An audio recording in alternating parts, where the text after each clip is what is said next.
Hello mga kabayan! So magandang araw po sa inyong lahat. And ngayon po pag-uusapan po natin yung about tourist visa requirement. Kasi si wife ay isa po siyang tourist dito sa South Korea. Marami rin po mga nagtatanong sa akin na mga member ng Pyeongtaek Migrant Philippine Community about sa pag-apply or sa mga requirements po kailangan i-comply bago pagkapunta dito sa South Korea as a tourist visa. And good news po ito para po sa ating mga member na may pamilya sa Pinas at mayroong asawa na gusto pong papuntahin dito. So ngayon guys, tatanungin po natin si Ma'am Im about po sa mga requirements, no?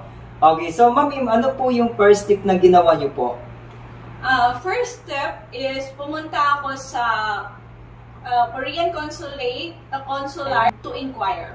Okay, so ano po yung mga requirements na binigay po sa'yo?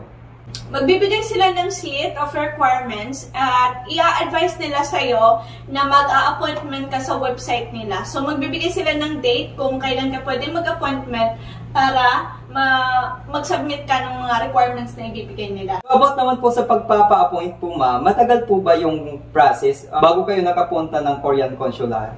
But actually, maraming nagsasabi neto na medyo mahirap yung appointment sa iba, lalo na sa Maynila, kasi medyo maraming nag-a-apply. Yes. Okay, so yung iba, ilang gadget pa yung gamit nila para lang makapasok, makakuha ng appointment. Pero sa case ko naman, medyo madali lang kasi hindi naman crowded masyado. Medyo konti lang nag-a-apply dahil hindi naman yung season ngayon sa Korea siguro, kaya hindi masyadong marami yung tourists from Philippines. So, pag-appointment ko, nakapasok din naman po ako kaagad. At magsiselect ka lang doon ng date kung anong date mo gustong pumunta sa consulate to submit your requirements. So ngayon ma'am, pagdating niyo po doon sa Korean consular, ano po yung mga pinilapan niyo po? Ano po yung mga binigay sa inyo na requirements? Binigyan ako ng form.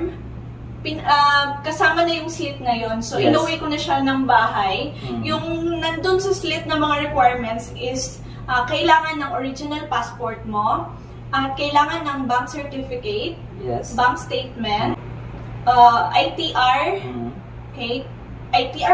ITR mo or ITR ng company pwede naman kasi sa akin ITR company na yung pin-provide ko, and yung SEC. Kasi yung ano namin is Security and Exchange Commission, wala kaming DTI. So yun, yung requirements niya. Okay, so para po ito sa business ma'am, no?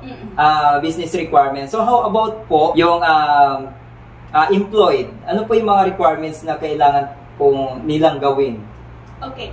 Pagdating naman sa employed, same lang din naman yung requirements, pero nadagdagan lang po siya ng COA, Certificate of Employment. At saka, syempre, kailangan mong meron kang hotel booking dito sa Korea or yung pag-iistihan mo dito sa Korea. So, isusulat mo kasi yun doon sa form na pipilapan mo. Okay lang na wala po kayong round-trip ticket kapag nag-a-apply ng visa. Hindi naman siya advisable na mag-book kayo agad ng round-trip ticket kapag nag-a-apply ng visa. Kasi nga, baka nga hindi mag-grant yung visa mo, hindi sayang yung ticket. Kaya nga po. So, hindi naman nila ina-advise yun.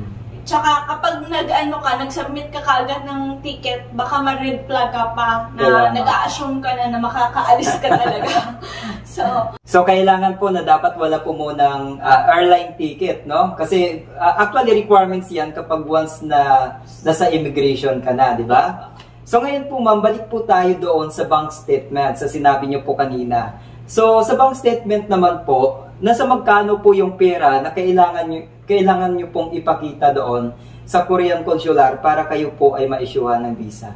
Pagdating sa bank statement, hihingin po nila ng at least 3 months ng iyong bank statement. Yun, kukuha ka ng bank certificate. Hindi po ibig sabihin na malaki ang laman ng account mo is mag-grant ka na ng visa, no? Kahit millions pa yung laman ng account mo or $500,000 pa laman ng account mo, kapag hindi ka mag-grant, hindi talaga. Ayan, so ibig sabihin po ma'am, hindi palibhasa ay malaki yung laman ng bank nyo po, ay mag-grant na po kayo na mai-issuehan ng visa. Ano po yung step by step na gagawin para mag-grant po kayo doon sa bank statement?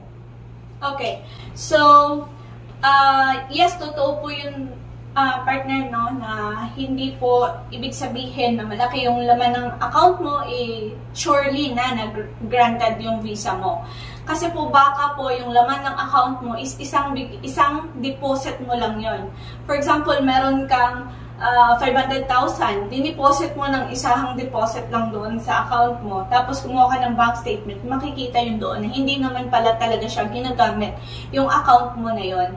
Nilagyan mo lang siya ng isang business, automatic, no? So, hindi, red flag po yun. Kasi baka mamaya hindi naman talaga sa'yo yung pera na yun. Baka hiniram mo lang talaga siya. Tapos parang mapakita mo lang na may laman yung account mo. Yes. So, kaya yung magandang gawin dyan, dapat yung account na gagamitin mo is matagal na siyang open. Okay? So, a year na, mas maganda, no? Pero kung ngayon mo lang din siya na-open, at least mga 6 months, kasi yun yung kinuha ko, yun yung ginawa ko. Nag-request ako ng bank statement na at least 6 months prior to my departure date. Okay, so ibig sabihin po noon, ma'am, na dapat every month po ay makakapag-deposit ka sa iyong bank account, no? Para maganda yung record or yung bank statement na ipakita nyo po doon sa Korean Consular. Yes. Then after nyan, ma'am, ano pa po yung sunod-sunod na ginawa nyo po dito sa visa processing or sa visa requirements? Yun yung ginawa ko, kinuha ko lang lahat ng mga requirements na hiningi nila sa akin. So, may additional pala na requirements sa akin. Nung pumunta na ako sa Korean Consular to submit my requirements, kasi April yun mga katapusan ng April ako pumunta, nag-submit ako. Tapos pagdating ko doon, dahil nga doon sa form, nakita nila na sinulat ko yung pangalan mo as a funding. Kasi tatanungin nila, sino ba magpa-fund ng travel mo? Pwede mo ilagay yung sarili mo, pwede kang maglagay ng ibang tao, as long as yung tao na yun is magsusupport sa'yo. Yes. Okay. So, since nandito ka sa Korea, nilagay ko yung pangalan mo as a funding, tapos nilagay ko yung location mo dito sa South Korea, kasi yun nga, sabi ko, yun yung magiging location ko dito sa South Korea, and also your number. So, dahil sinubmit ko yun at nakita nila, binigyan nila ako ng additional requirements, which is yung pinapirmahan ko po sa inyo. Yung sa letter of guarantee. Yes. Okay, so maliwanag, no? So, ano pa po? Meron pa po bang additional, ma'am? Meron pa ako additional requirements kasi nga, di ba nilagay kita na funding? Hiningian ako ng letter of guarantee. Kasabay din pala nun, hiningian ako ng marriage contract natin. So, nag-provide ako ng marriage contract, original copy, and your ERC mo, at saka yung passport mo. Okay, so ibig sabihin, ERC ko, passport, and yung marriage contract. Marriage contract. Okay, yung nanggaling dito, no? Kung marriage contract. Marriage contract. May marriage contract po ba? Ayan. So after that, okay na. Sinubmit mo na, tapos umuwi ka na, nag-antay ka na lang ng result. Yes. Okay, so mga ilang week nyo po, or ilang days nyo po, ilang days po kayo nag-antay bago nyo po nakuha yung result, or yung visa? Okay. Nakuha ko siya 11 days. Pwede mo siyang i-check sa website kung saan ka nag-login para makita mo kung granted ang visa mo or hindi. So, nag-login ako before ako pumunta sa office ng consulate kasi excited ako makita. So, yun. Pag-login ko, nakita ko na granted siya. So, yun. Pinuntahan ko na lang doon para kunin yung passport ko at with visa. Wow, nice, galing. Okay, so ibig sabihin noon, approve ka na. Okay, so yun lang pala guys, napakasimple lang kumuha ng visa, no?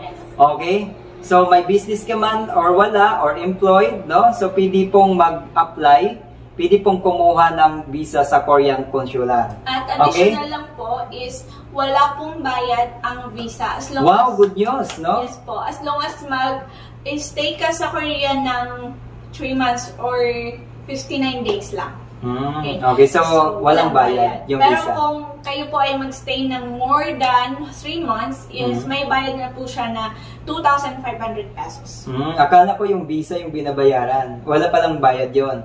Wala pong bayad yung visa. Okay. As long as, So yung kailangan natin dito guys sa pag-tourist is yung gas expenses mo lang talaga sa airline ticket, sa accommodation, sa food allowance nyo po dito. At siyempre, yung pag-ikot-ikot nyo dito sa South Korea, no? Sa mga tourist spots, siyempre may mga bayad po yan. Di bali sa susunod guys, itatopic po natin yan. Yung kung magkano po yung magiging expenses nyo po pag once na nandito na po kayo sa South Korea. Yung next na topic po natin, gagawa po ulit kami ng video about naman po doon sa immigration. Marami po akong nababalitaan na kahit meron ka ng visa, papaalis ka na, papunta ka na ng ibang bansa, kaya lang nahuhold ka pagdating doon sa immigration. Tama? Okay. So yun yung itatopic natin sa susunod para aware po kayo at para malaman nyo po kung ano po kailangan nyong gawin or ipaghandaan para po kayo ay makakalusot sa immigration. Okay, so subaybayan nyo po yung video namin na to. And hanggang dito na lang. Bye-bye.